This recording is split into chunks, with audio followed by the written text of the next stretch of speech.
When I watch a show like Sword Art Online, I feel like I'm watching a series of NPCs guiding Kirito to his main objective in a very one-dimensional, straightforward way. Now, although that's basically what the anime is about, it doesn't really allow for the characters he meets along the way to come into their own or for me to develop any kind of attachment to them whatsoever.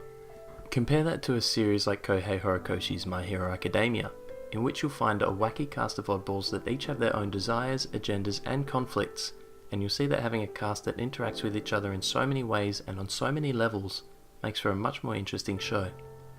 One thing that keeps these characters fresh and prevents the series from staling is the many different archetypes that are present at any given time.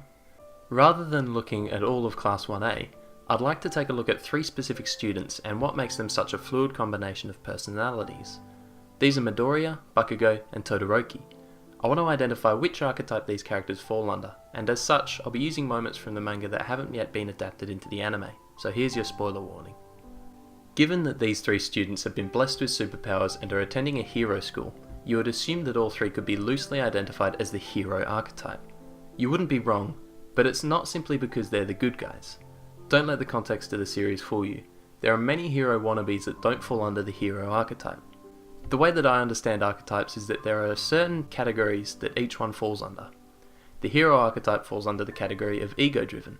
That is to say that while they're the good guy and directly oppose the villains, they're primarily driven by an intrinsic egotistical factor, whether it's proving their self-worth, seeking revenge, or simply trying to better themselves in some way.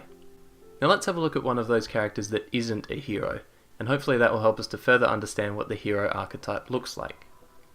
Take Uraraka for example. While she does wish to